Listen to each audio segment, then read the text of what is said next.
going for a drive today and it was to a new area. I hadn't seen it before. My partner was at work and I decided to keep the car for the day because we're sharing a car, which right now is a pretty good thing just with the way everything is going. And he works really close. So I dropped him at work and then I was like, all right, I'm going to go for this drive. It's up to a mountain and I put it in my GPS and it was about 13 minutes away. And I was like, oh, I'll quickly give mum a call. And so I rang her as I was driving and then was just driving along. I could kind of see what was around me. I was like, oh, this is really pretty. And I was talking to her at the same time and seeing these beautiful houses. They were like vertical wood houses, which I love, and like A-frame stuff. And it was getting really like hilly and it was just so beautiful, but I was like missing things. And I realized as I was on the phone conversation, and because by that time it was like, oh, you've arrived at your destination. And I thought there was going to be a little village there, which there wasn't, which is fine. But I was like, oh, I'm here. And I was like, oh, well, where are you? And I was like, I don't know. It just says that I'm here and there's nothing really around. And so I pulled over for a second to kind of check where I was still on the phone. And she's like, oh, well, don't pull over. I was a little worried and stressed as mothers do.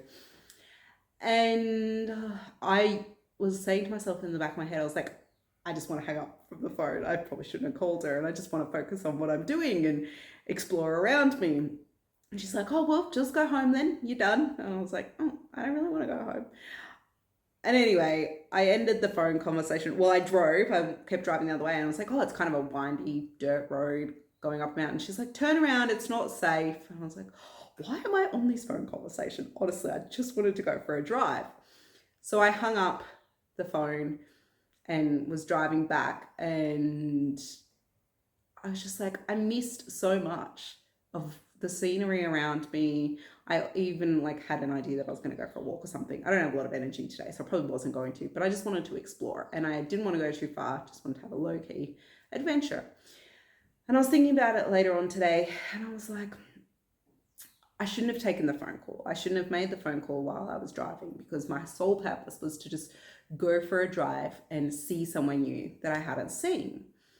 And in calling mum, I was multitasking and not focused on what I'm doing. And I feel like so much of our lives these days, we don't single task. And then we're not really present with what we're doing and we miss the beauty and the joy and the wonder that's around us.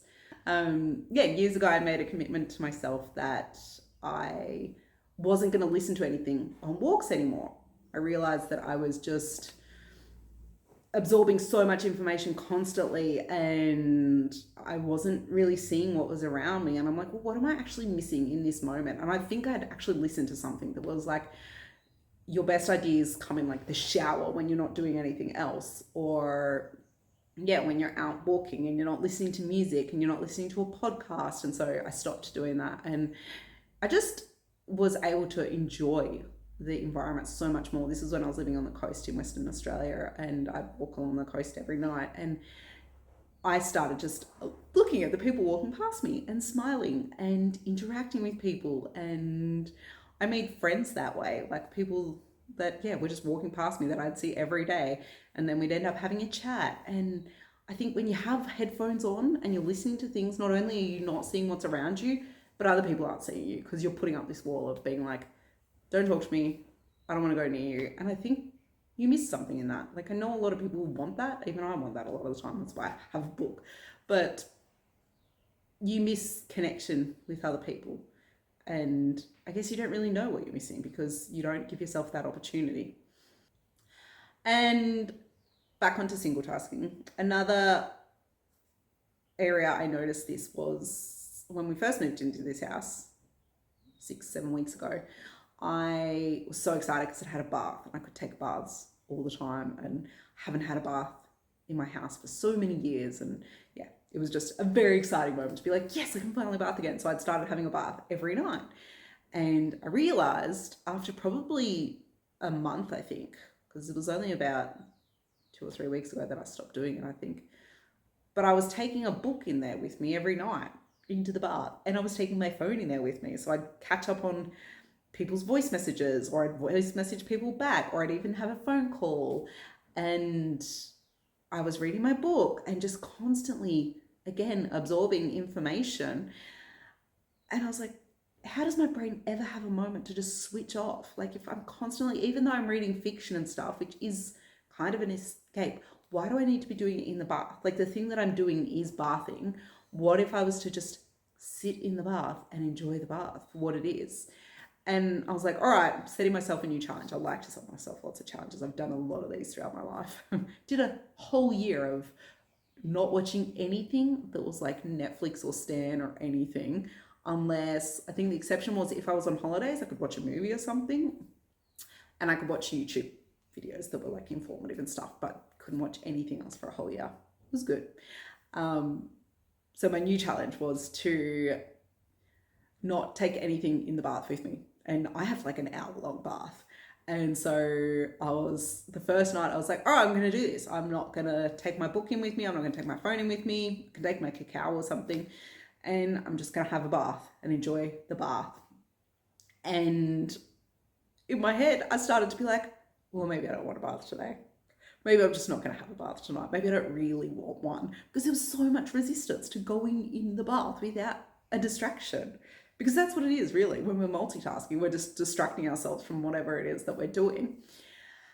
And I was brave and I had my bath. And do you know how good it felt? It was so much space that I had such amazing ideas come through, and ideas that I've had before, but I had time to just sit with them and let them percolate and be like, there is a way through this. Like I said in my last video, I have a lot of great ideas and I don't follow through on them. And I think it is just because then I'm like, well, it's too hard, I'll just distract myself with something else. Whereas when you give yourself space to actually just sit with something, you kind of start to figure out how it's going to work out, or you just become brave and you're like, no, I can do this. Like I can just figure it out. If I take the first step, then I'll figure it out. But you have to give yourself space to be able to breathe and not be consuming information and overloading your brain with all these things, and just allow yourself to do one thing and to slow down a bit. So yeah, the things I do, I still do it now. So it's been a couple of weeks now, probably 3 weeks maybe. I've been having a bath every night without any devices, and sometimes I just chill. Other times I do Reiki, which is energy healing, if you don't know. And I just, think about things, or I don't think about things, and I just enjoy the bath. But I've had a lot of great ideas come through from that space. And I still don't take my phone on walks so that I can't listen to things and I can't be distracted. My partner and I walk to the cafe every morning and have coffee, and we play cards with each other, and I don't take my phone on those walks. So if it's my turn to pay, I'll take my card with me so I can pay on my card, because cards are a thing. Or we've been taking cash out and paying in cash, because then you don't get charged the surcharge, so it's cheaper. You're saving yourself money. So yeah, we just walk to the cafe without our phones, we talk to each other, we play cards with each other, and then we walk home. And I get, yes, playing cards and having coffee is multitasking, but I think it's still a lot better than just sitting there scrolling on your phone or absorbing lots of information. And the other thing that I do as well is when I'm driving, it's rare that I'll play anything. My partner knows to kind of turn the music off as soon as I get in there. Or we every now and then we'll listen to the Hamish and Andy podcast because it's funny. But most of the time we just drive in silence and talk to each other, or we just drive. So, and I do that on my own a lot. Like I'll go to put something on, or I'll go to call somebody, and I'm like, okay, what am I distracting myself from right now? Like, why can't I just be and just do the driving? So I guess this is kind of like an invitation to look at where you're distracting yourself in life. And I think a really important area to look at this is when you're doing creative tasks. Like, are you just doing that thing that you love? Say you love painting. Are you just painting, or do you have to listen to music while you're painting? Or do you have to listen to a podcast while you're painting? Or do you call people? Or do you flit about? What if you were to just do the painting with nothing else? No other distractions around you. Or for me, I love knitting. And I knit and watch YouTube videos, but I could just knit and just enjoy the knitting for knitting. And it's a scary thought, like even me saying that, and I do knit not often without watching something or listening to a book. But yeah, it is scary to be like, could I just sit there and knit for an hour and not do anything else? Because you're left alone with your thoughts then. And yes, you're still being productive, because I think that is a big thing in society these days. People want to feel like they're being productive. But that's a whole other thing as well, how we have to tie our self-worth with productivity. I've noticed that coming up a lot for myself lately. Like, if I'm not achieving something or being productive, how am I worthy? But I feel like that's probably a conversation for another day. So with this one, it is just to look at where you can single task more in life rather than multitasking, and realize that the world's not going to fall apart if you're not doing 1,000 things at once, or if you take a break to just do one thing for a while. And I know a lot of people are going to come up with excuses and be like, I don't have the time for that, I can't do that, like I need to just get things done, or how can I ever listen to a podcast if I'm not doing it while I'm cooking dinner? Give yourself time, even if it's just 5 minutes, to just do one thing.